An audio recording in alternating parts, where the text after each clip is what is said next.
Gracias por acompañarnos en NX, la entrevista. Hoy nos acompaña la doctora Edna Vega. Ella fue nombrada como la titular de SEDATU, como parte del gabinete de la doctora Claudia Sheinbaum. Gracias por estar con nosotros, doctora. No, gracias a ustedes.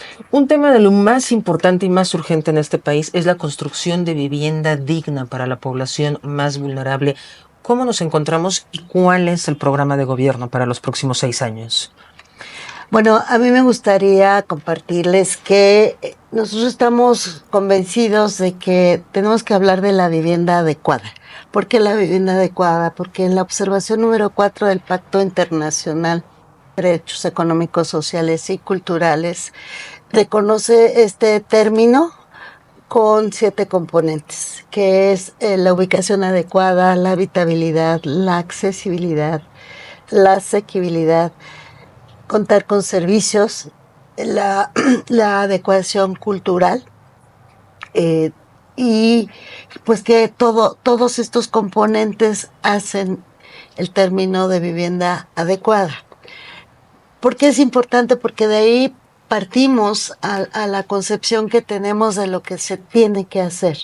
O sea, la vivienda no puede estar alejada de los centros de trabajo, por ejemplo. De los centros de trabajo, educativos, de salud. Entonces tienen que estar en esta ubicación adecuada.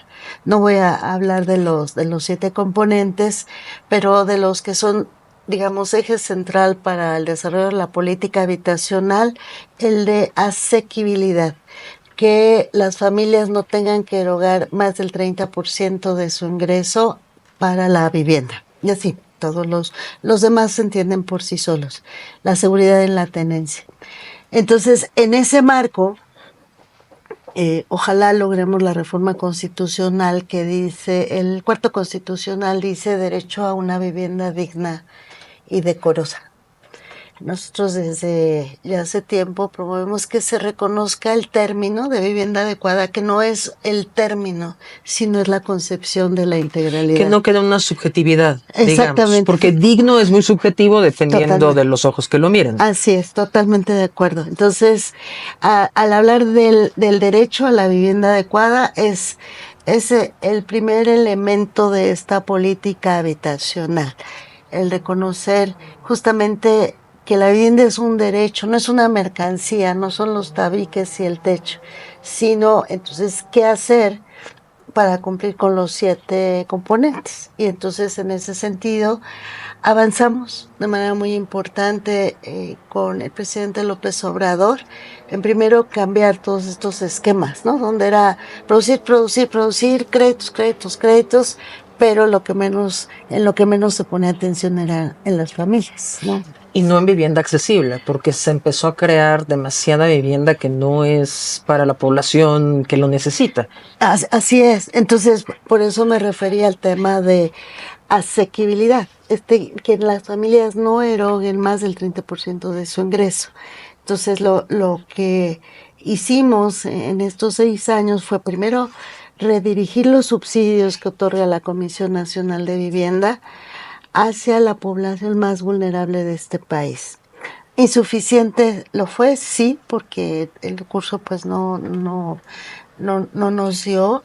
Sin embargo, un impulso muy grande. Y se redujo el déficit. Totalmente, de más de 9 millones casi prácticamente 10 millones de vivienda en rezago habitacional. Hoy estamos hablando de 8.5, o sea, sí hubo un avance en 2 categorías. Una que es la calidad del espacio de la vivienda y los materiales con los que se construye la vivienda. Entonces, sí dimos un paso, más de 1.5 millones de viviendas salieron del rezago, y de acuerdo a los indicadores de cada instancia como Coneval y demás, sí hubo un avance. Entonces, un problema que ha tenido México es la expansión de zonas habitacionales de manera irregular, en zonas que no deben. ¿Cómo se puede? No se va a poder corregir de fondo el tema porque ya hay muchas viviendas que están ahí, pero ¿cómo evitarlo en un futuro, en el mediano plazo?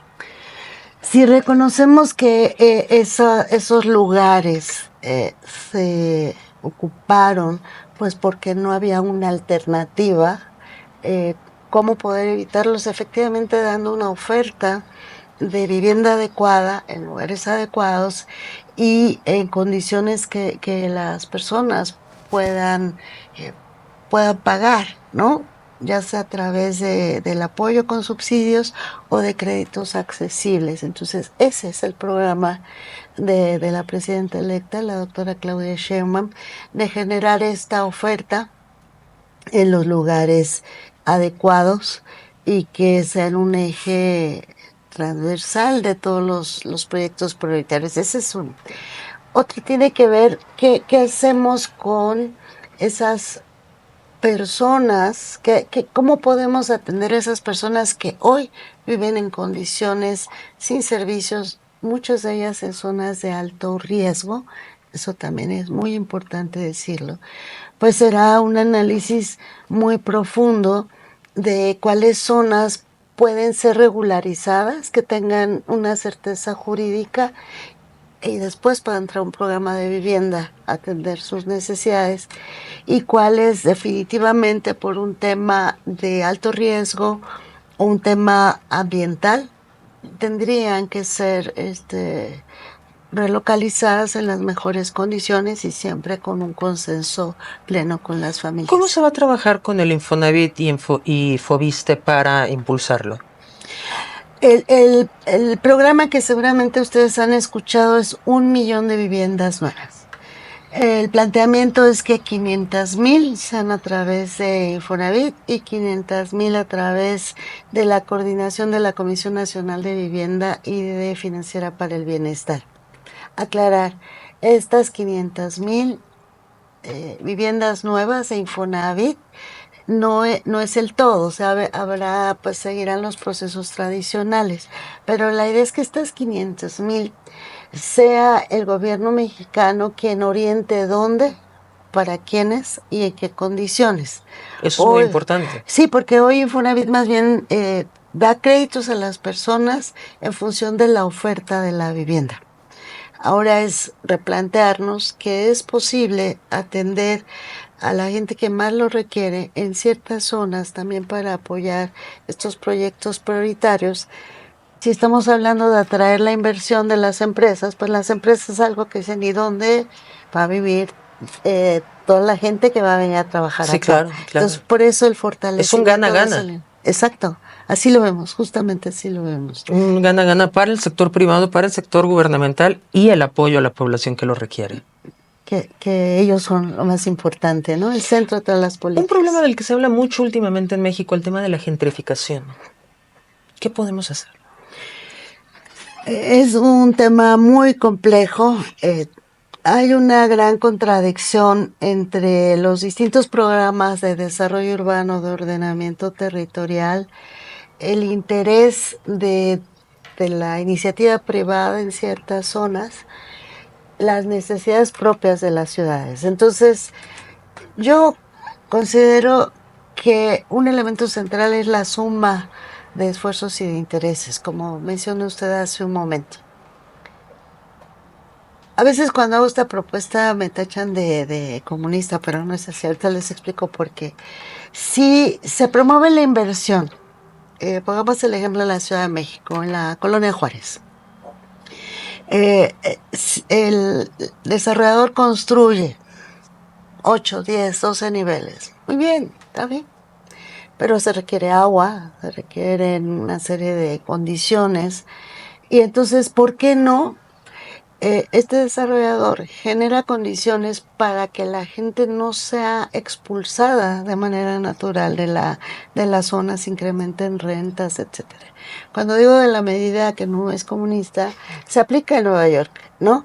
Hay dentro de las medidas que ha tomado en Nueva York es vivienda social, o sea, como una medida de mitigación de las nuevas construcciones. Y Barcelona ya está tomando también modelos muy importantes. Totalmente de acuerdo. Entonces, ¿cómo llamar a todos los actores, sectores de que la población, porque siempre la población más vulnerable, la que sale expulsada, ¿no? Sí. En la gentrificación es básicamente eso, la salida, la expulsión de la población originaria, pues porque ya no puede pagar, ¿no? La renta o su propia propiedad se vuelve sujeto de especulación. Es eso la gentrificación. Entonces, yo creo que hay condiciones y sí se podría con estos nuevos instrumentos de planeación, de ordenamiento territorial. Nos comentan algunos desarrolladores con los que hemos consultado que están muy contentos por el tema de continuidad en la SEDATU, ¿no? Esta situación de que van a ser 12 años de trabajar, pues más o menos sobre el mismo esquema. Así es. Esa es la idea. SEDATU es en realidad una secretaría pequeña, o sea, en proporción a otras secretarías, y tiene muchas tareas encomendadas. Desde el tema agrario, por ejemplo, coordina, conduce toda la política agraria en este país. Recordemos que más del 50% del territorio nacional es propiedad social, es decir, ejidal o comunal. Eso es una tarea fundamental. Luego el ordenamiento territorial, que justamente tiene muchos componentes, desde instrumentos de planeación del desarrollo urbano. Estamos promoviendo vincular de manera directa desarrollo urbano con medio ambiente para ir de la mano. Obras de infraestructura, la coordinación de gestión integral de riesgos también está aquí Muchas área labores. importante. Entonces, si se fija, son Sí, muchos es muy temas. amplia la cartera. Y una de las tareas encomendadas por la doctora Claudia Sheinbaum es coordinar, conducir este gran programa de vivienda. Es tan importante para el país. El reto es enorme, pero efectivamente los cimientos ya están. Y entonces consideramos que la continuidad se va a dar de manera natural y tal vez un poco más ordenada, todavía más sólida en función de la orientación de la doctora. Y doctora Vega, no puedo irme sin antes comentarlo. Usted es mujer, la equidad de género se está logrando. Ha sido un momento histórico para las mujeres y la representación política en este país. ¿Cuáles son los retos que todavía tenemos en materia de género? Muchísimos, muchísimos. Creo que hemos avanzado, sin duda, el que la doctora Claudia Sheinbaum haya tenido esa votación nos da señales también de una estructura de apertura de la sociedad mexicana. Bueno, tenemos a la profesora Delfina en Estado de México, a la licenciada Brugada, Ciudad de México, es solo un ejemplo, al ingeniero Nale. Sí, y en el caso de Morelos con Margarita. ¿Por qué les enseñan las primeras? Porque ni más ni menos son mujeres las que van a encabezar el gobierno de la zona metropolitana del Valle de México y que es un territorio fundamental. Hay avances, pero todavía hay mucho por hacer. Y desde las políticas públicas tenemos que reconocerlo. Quisiera dar un dato importante. Vamos a desarrollar un programa desde el sector agrario donde promovamos que sean mujeres quienes encabecen los núcleos ejidales. Eso es un enorme reto por este tema cultural. Hay zonas donde pues todavía no llegamos al punto donde los campesinos reconozcan ese gran papel de la mujer. Entonces vamos a tener ese programa donde se va a promover que sean mujeres las presidentas de los comisarios ejidales, todo lo que va a significar en el campo y luego fortalecerlos con programas de producción para el bienestar. Entonces estamos muy entusiasmados con ese programa porque va a permitir un avance sustancial. Y en los demás programas siempre empujar el tema Por ejemplo, el tema de la vivienda, la propiedad de la vivienda sigue estando mayoritariamente en manos de hombres. Sí, aunque en estos 6 años logramos revertir la mayor parte de los subsidios o apoyos de la comisión, prácticamente 67-68% se destinaron a mujeres. Y empujando de la manera más adecuada a las familias para hacerlo, porque tampoco es fácil, ¿eh? Sí, por supuesto. Y ese para nosotros fue también un gran logro y lo vamos a continuar y ampliar. Pues doctora Edna Vega, muchas gracias por habernos recibido, mucho éxito en esta complicada encomienda, que todo sea para bien, sobre todo para la población que tanto lo necesita. No, muchas gracias a ustedes y poder difundir todo este gran reto que tenemos. Ustedes son Muchísimas nuestros gracias. aliados. Claro que sí, muchísimas Muchas gracias. gracias. Nos vemos pronto.